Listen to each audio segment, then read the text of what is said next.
Hai guys, balik lagi sama Enkun di sini. Fans pemburu iblis silahkan berapat, karena di video kali ini kita akan membahas lanjutan cerita Kimetsu no Yaiba. Setelah Muichiro yang akhirnya berhasil keluar dari dalam belenggu air milik iblis bulan atas peringkat kelima, yaitu Gyoko. Lebih tepatnya, kita akan mereview manga Kimetsu no Yaiba chapter 118 yang bersumber dari website manga kita, Mangaku atau Komiku. Buat kalian yang belum lihat review chapter sebelumnya, bisa klik link di pojokan atas video ini ya. Dan buat kamu yang cuma ngikutin animenya atau tidak mau kena spoiler, Enkun sarankan mending stop videonya aja dari sekarang. Nah, di chapter 118 ini, kita diperlihatkan cerita masa lalu dari pilar kabut Tokito Muichiro yang begitu malang. Penasaran? Oke, langsung aja kita bahas. Let's go!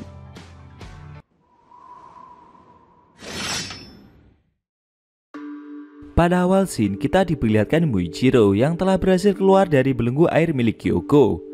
Sambil terengah-engah dan mulai mengatur nafasnya itu, perlahan ingatan dari pilar tersebut mulai kembali. Dia mengingat jika mata yang ayahnya miliki sangat mirip dengan mata Tanjiro. Ayah Muichiro adalah seorang penebak pedang, dan saat melakukan pekerjaannya itu, Muichiro sering membantunya. Sambil melepas jarum-jarum beracun tersebut, Muichiro menyadari jika efek dari jarum itu membuat tubuhnya mengalami mati rasa. Andai dia tidak segera keluar dari belenggu air barusan, mungkin pilar kabut itu akan benar-benar mati. Dia juga teringat dengan pesan dari Oyakata Sama.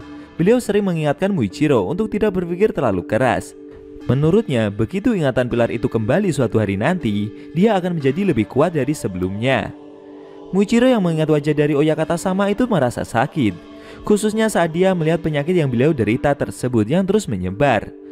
Setelah itu, pilar kabut tersebut menghampiri Kotetsu yang sudah terluka parah. Tiba-tiba dari belakang Muichiro muncul iblis ikan yang berencana menyerang mereka. Namun dengan sigap, pilar kabut itu langsung menebas kaki tangan dari Gyoko tersebut. Dan seketika iblis ikan itu langsung musnah. Seusai menyerang iblis barusan, membuat paru-paru Muichiro terasa sakit. Dia mengetahui jika di dalam paru-parunya ada air yang masuk, membuatnya kesulitan untuk melakukan jurus pernafasan. Perlahan Muichiro semakin mengingat masa lalunya. Dulu saat masih kecil, ibunya terkena penyakit bronkitis dan hal itu membuatnya meninggal. Saat itu sedang ada badai besar. Ayahnya pergi untuk mencari tanaman obat. Naasnya beliau malah terjatuh dari tebing dan akhirnya meninggal. Setelah mengingat kejadian itu, tiba-tiba Kotetsu berkata sesuatu. Bocah tersebut meminta pilar kabut itu untuk meninggalkannya sendirian dan segera menolong Hagane Zukasan. Karena saat ini penebak pedang itu sedang diserang oleh iblis bulan yang muncul sebelumnya. Kotetsu juga memohon kepada Muichiro untuk melindungi pedang yang Hagane Zukasan tempa. Melihat sikap yang bocah itu tujukan membuat Muichiro terkejut, dan seketika ingatan pilar kabut itu telah kembali. Muichiro mulai ingat kalau orang tuanya telah meninggal ketika dia sudah berumur 10 tahun, dan dia sudah sendirian ketika di usia yang masih belia seperti itu. Namun sambil memegang Kotetsu yang sudah lemas itu, Muichiro merasa jika hal tersebut kurang tepat. Karena yang sebenarnya dia mengalami kesendirian saat usianya menginjak 11 tahun. Dulu Muichiro memiliki saudara kembar bernama Yuichiro. Sayangnya sifat dan sikap dari mereka berdua sangat berbeda. Saat membawa kayu di dalam hutan, Yuichiro berkata jika kasih sayang itu tidak berguna bagi manusia. Sebaik apapun perlakuan yang mereka perbuat ke orang lain, mereka tidak akan mendapatkan balasan yang sama. Muichiro kurang sependapat dengan ucapan saudaranya itu, karena menurutnya berbuat baik juga akan berguna untuk diri mereka sendiri, dan itulah yang diajarkan oleh mendiang ayah mereka. Yuichiro menyanggahnya. Menurutnya perkataan orang yang mati karena berusaha menolong orang lain itu tidak ada artinya. Sambil membawa kayu dan berjalan pulang, Muichiro bertanya-tanya kenapa kakaknya sampai bilang begitu. Karena ayah mereka telah berusaha keras demi menolong ibu mereka yang sedang sakit. Yuichiro menjawab jika tanaman obat tidak akan bisa menolong ibu mereka saat kondisinya sudah separah waktu itu. Selain itu, ayah mereka telah melakukan tindakan bodoh pula. Muichiro tidak terima dengan perkataan kakaknya tersebut. Menurutnya, ungkapan barusan terdengar kasar sekali. Yuichiro menambahkan, jika ayah mereka tidak pergi saat ada badai, mungkin hanya ibu mereka saja yang akan mati. Mendengar perkataan kasar tersebut membuat mata Muichiro mulai berkaca-kaca. Dia meminta kakaknya itu untuk tidak berkata kejam kepada mendiang kedua orang tua mereka. Sambil emosi, Yuichiro meminta adiknya itu untuk diam, karena dia hanya mengatakan hal yang sejujurnya saja. Selain itu, jika mereka terlalu berisik, hal itu akan dapat menarik perhatian dari babi hutan. Yuichiro kembali berjalan. Dia menjelaskan jika katamu pada nama Muichiro memiliki arti tidak berguna dan tidak sempurna. Yuichiro meminta adiknya itu untuk mengakhiri obrolan yang tidak berguna ini, karena masa lalu tidak akan dapat untuk dirubah. Muichiro mengingat masa lalunya itu, jika kakaknya suka berbicara tanpa menyaring perkataan sama sekali. Dan dia juga merasa telah berubah menjadi seperti Yuichiro ketika pilar kabut itu kehilangan ingatannya. Saat hidup bersama kakaknya tersebut, Muichiro merasa seperti hidup di neraka.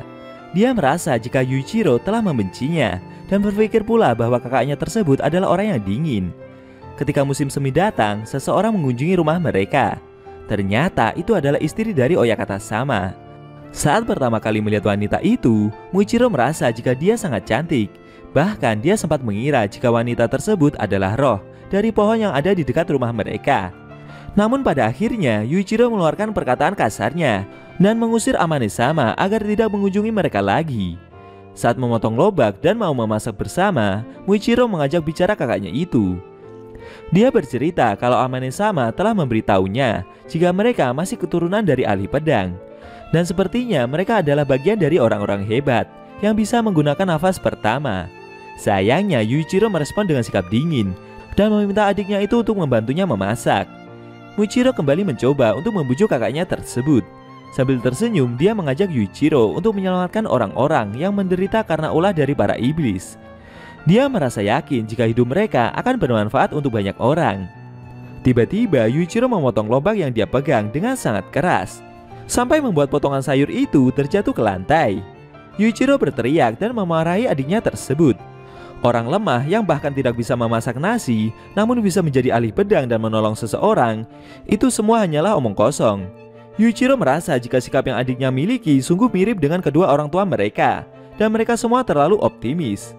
Yuichiro sendiri bingung dengan apa yang ada di pikiran Muichiro sekarang ini. Dulu ibu mereka sekarat. Itu dikarenakan dia yang terus bekerja, tanpa memberitahu mereka semua bahwa sebenarnya dia sedang sakit. Menurut Yuichiro, ayah mereka juga pergi di saat sedang ada badai untuk mencarikan obat. Saat itu dia sebenarnya sudah melarang ayahnya untuk pergi. Bahkan ibu mereka yang sedang sakit itu juga menyuruhnya untuk tetap di rumah. Mendengar ungkapan tersebut membuat Muichiro terdiam.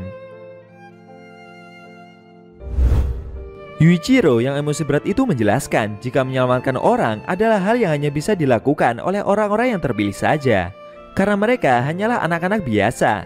Meski leluhur mereka adalah ahli pedang, bukan berarti mereka juga bisa melakukan hal yang nenek moyang mereka miliki.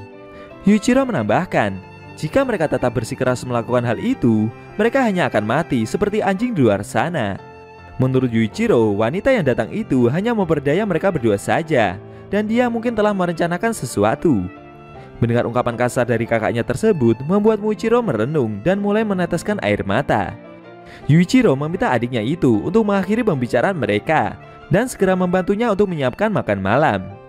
Setelah kejadian itu, mereka seperti berhenti berbicara, namun masih melakukan aktivitas bersama. Di sisi lain, Amane-sama terus mengunjungi kedua bersaudara itu. Melihat sikap yang wanita itu tunjukkan, membuat Yuichiro sampai menyiramnya dengan air.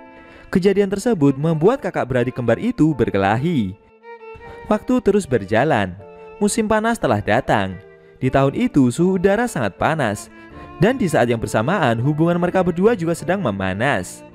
Di malam musim panas itu suhu udara terasa panas pula, membuat serangga-serangga mengeluarkan suara berisik di sekitar rumah mereka.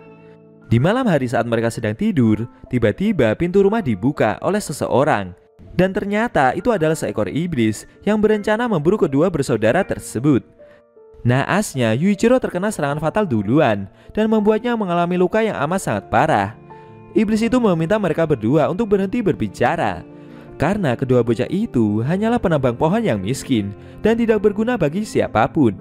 Bahkan ada atau tidak adanya mereka, tidak akan ada bedanya bagi kehidupan ini. Muichiro yang memegang kakaknya yang sedang terluka parah itu hanya melihat iblis tersebut dengan tatapan kaku. Dia melihat warna mata merah pekat dari iblis itu. Dan di saat itu pula Muichiro merasakan sesuatu untuk pertama kali dalam hidupnya. Perasaan tersebut mencuat dari dalam perutnya, dan itu adalah perasaan murka. Muichiro sendiri tidak ingat apa yang terjadi setelahnya. dia sendiri tidak pernah mengira jika saat itu akan berteriak amat sangat kencang. Dan ketika Muichiro sadar, dia telah menghabisi iblis tersebut secara brutal, sehingga membuat si iblis hampir mati.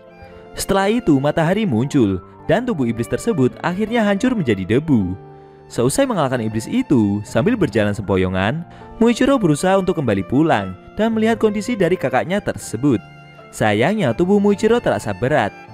Perlahan dia sampai di depan rumah. Tapi entah mengapa dia merasa membutuhkan waktu berjam-jam untuk bisa memasuki rumah mereka. Saat Muichiro berhasil masuk ke dalam rumah dengan keadaan yang sudah penuh luka itu, dia melihat kakaknya yang sudah terbaring dengan tatapan kosong seperti sekarat. Dengan nada pelan dan nafas yang sudah mulai habis, Yuichiro yang hampir mati itu berdoa kepada Sang Buddha. Dia memohon agar adiknya bisa selamat. Menurutnya Muichiro tidak sama dengan dirinya, dan dia adalah anak yang baik. Dia ingin menjadi orang yang berguna, namun Yuichiro sendirilah yang menghalanginya. Yuichiro juga mengaku jika dia adalah kakak yang jahat. Sebelum menghembuskan nafas terakhir, Yuichiro mengungkapkan satu kebenaran. Katamu pada nama adiknya Muichiro memiliki arti akan sesuatu yang tidak terbatas. Menurut Yuichiro, jika adiknya melakukan sesuatu untuk menolong orang lain, dia akan mengeluarkan kekuatan yang tidak terbatas, karena Muichiro adalah orang yang terpilih. Sambil menangis dan mendengarkan ungkapan tersebut, dengan sisa tenaganya itu, Muichiro terus berusaha untuk memegang tangan kakaknya yang sudah dingin tersebut.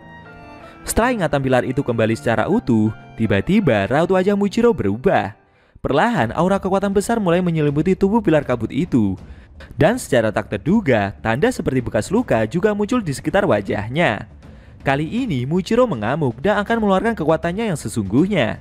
Apakah nantinya pilar kabut itu akan berhasil mengalahkan Gyoko dan menyelamatkan para penambah pedang yang diserang sebelumnya? Sayang sekali, scene cerita manga Kimetsu no Yaiba chapter 118 telah berakhir.